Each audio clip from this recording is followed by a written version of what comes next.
Hello everyone. आज मैं आपको आपके हिंदी के पाठ्य पुस्तक मकरंद से दूसरा पाठ पढ़ाने जा रही हूँ। पाठ का शीर्षक है अद्भुत हिरण। इस पाठ में काला हिरण की कहानी दी हुई है।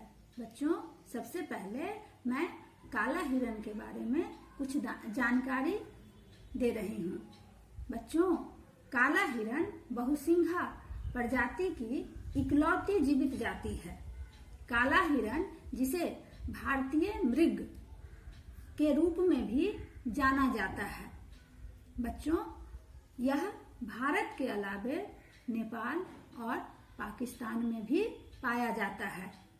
काला हिरण मुख्य रूप से दिन में सक्रिय रहता है। बच्चों, काला हिरण 3 प्रकार के समूह में रहता है। आमतौर पर छोटी समूह, दूसरा मादा और नर समूह और तीसरा स्नातक झुंड होते हैं। इसका जीवन काल लगभग 10 से 15 वर्ष का होता है।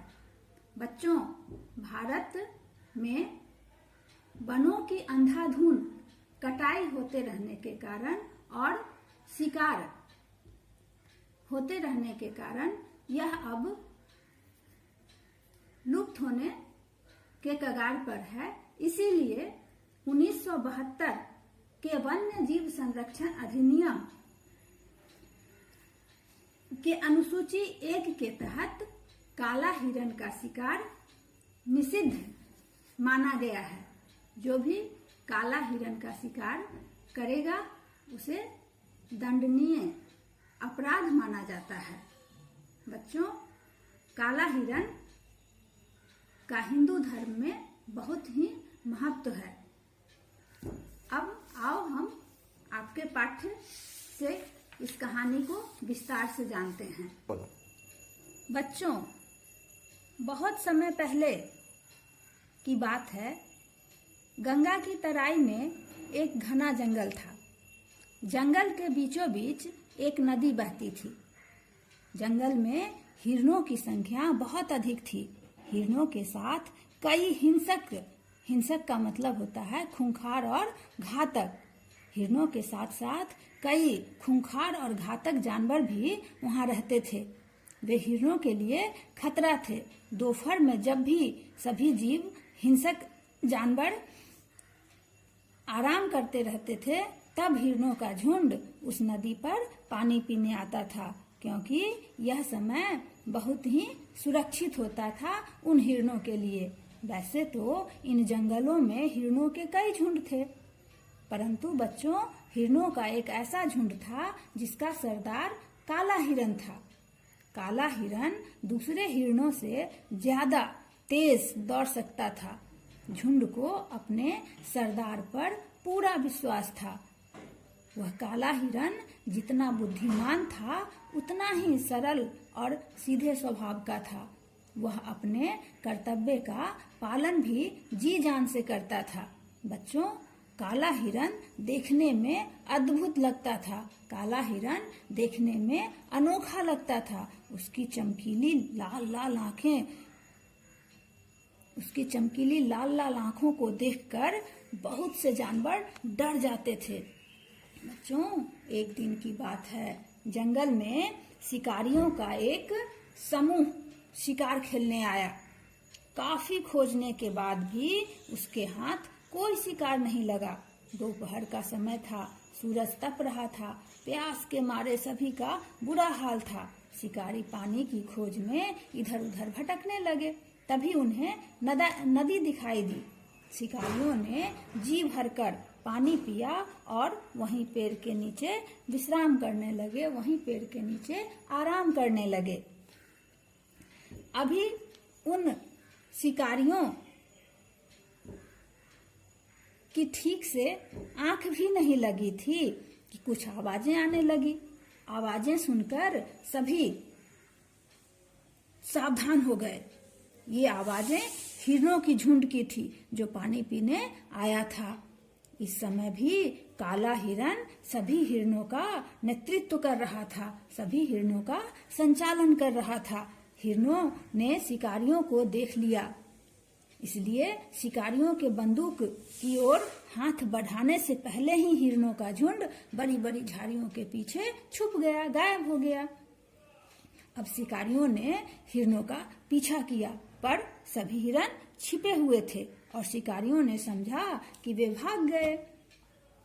शिकारी दूसरी तरफ चले गए। बच्चों, हिरणों ने समझा कि उस पर आई हुई मुसीबत टल गई, परंतु शिकारियों ने हिरणों के सरदार काले हिरन को देख लिया था। शिकारियों में उस देश का राजकुमार भी था। वह काले हिरन को देखकर आश्चर्यचकित हो गया। वह काला हिरन को जिंदा पकड़ना चाहता था। राजकुमार ने अपने कुछ चतुर शिकारियों को बुलवाया। शिकारियों ने हिरन को पकड़ने के लिए नदी के किनारे जाल बिछा दिया। उन्हें विश्वास था कि हिरणों का झुंड नदी पर पानी पीने अवश्य आएगा। बच्चों, शिकारी बड़ी बेचैनी से हिरणों की प्रतीक्षा कर रहे थे, इंतजार कर रहे थे। तभी उन्हें हिरन आते हुए दिखाई दिए। सभी शिकारी झाड़ियों के पीछे छुप गए। हिरणों का झुंड नदी की ओर बढ़ा। काला हिरन झुंड के आगे आगे चल रहा था, क्योंकि वह उसका सरदार था। शिकारी हिरणों को घेरना चाहता था। एक शिकारी झाड़ियों के पीछे छिपते छिपते हिरणों के पीछे पहुंच गया और हवा में गोली चला दी। गोली की आवाज सुनते ही हिरन इधर उधर भागने लगे। इसी भागा दौड़ी में काला हिरन बेचारा जाल में फंस गया। अब राजकुमार ने अपने साथियों को पीछे हटने का आदेश दिया। राजकुमार बाकी हिरणों को भगा देना चाहता था, मगर अपने सरदार को जाल में फंसा हुआ देखकर सभी हिरन भागते भागते रुक गए और गोला बनाकर अपने सरदार के चारों ओर खड़े हो गए। यह देखकर राजकुमार आश्चर्य में पड़ गया। वहां एकता का दृश्य उपस्थित हो गया था। जानवर भी अपने सरदार की सहायता के लिए मनुष्य की तरह तत्पर रहते हैं। ऐसा लगता था कि मानो सारे हिरन अपने नेता के लिए आत्मसमर्पण करने को तैयार हैं, अपना जान देने के लिए तैयार हैं। तभी उसी घेरे में से हिरनी निकली। काला हिरन अपने साथियों को कातर दृष्टि से देख रहा था। हिरनी की आंखें आंसुओं से भीगी हुई थी। वह धीरे धीरे हिरन के पास गई और अपने सींगों से काला हिरन को सहलाने लगी। राजकुमार थोड़ा आगे बढ़ा। उसे विश्वास था कि उसके आगे जाने पर वह हिरनी भाग जाएगी, पर ऐसा कुछ भी नहीं हुआ। बच्चों, जानते हो, वह हिरनी उस काले हिरन को उसी तरह बिना डरे हुए सहलाती रही। राजकुमार चाहता तो वह आसानी से हिरनी को पकड़ सकता था, किंतु यह दृश्य देखकर राजकुमार सब कुछ भूल गया। उसे यह दृश्य सपने की तरह लगने लगा। अचानक राजकुमार अपने शिकारियों को आदेश दिया कि आप इसे छोड़ दीजिए। हिरनी की करुणा भरी मुखवाणी ने राजकुमार का हृदय पिघला दिया। बच्चों, आप तो जानते हो कि पशु पक्षी हमारी तरह नहीं बोल सकते हैं, अपनी भावनाओं को व्यक्त नहीं कर सकते हैं। इसीलिए वह उनके चेहरे के आव भाव से राजकुमार उनके मन की दशा को समझ गया और वह हिरन और हिरनी को छोड़ दिया। थोड़े ही देर में हिरणों का झुंड आंखों से ओझल हो गया और राजकुमार सभी शिकारियों के साथ अपने देश वापस लौट आए। जानते हो बच्चों, एक रात राजकुमार ने एक सपना देखा। उसने देखा कि सपने में वही काला हिरन उसके बाग में चरने के लिए आया है। अचानक से राजकुमार की नींद खुल गई। दिन निकलने ही वाला था।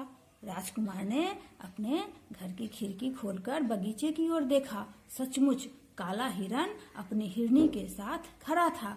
राजकुमार तुरंत बगीचे में आया, हिरन और हिरनी को पुचकारा, प्यार किया, थपथपाया और थोड़ी देर उसके साथ खेलता रहा। फिर दोनों हिरन और हिरनी छलांग लगाकर जंगल की ओर चले गए। इस तरह राजकुमार का हिरन और हिरनी के साथ मित्रता हो गई। अब दोनों हिरन और हिरनी भी प्रतिदिन बगीचे में आने लगा और राजकुमार के साथ मिलजुल कर खेलने लगा। जानते हो बच्चों, जब वही राजकुमार उस देश का राजा बना तो जंगली जानवरों के शिकार पर रोक लगा दी। बच्चों, वैसे ही हमें राजकुमार की तरह ही हमें वन्य जीवों से प्रेम करना चाहिए। किसी भी जानवर को सताना नहीं चाहिए, चाहे वो हमारे गली ही मोहल्ले में क्यों नहीं चल रहे हों, क्यों नहीं आ जा रहे हों। हमें किसी भी प्राणी को तकलीफ नहीं पहुंचाना चाहिए। धन्यवाद।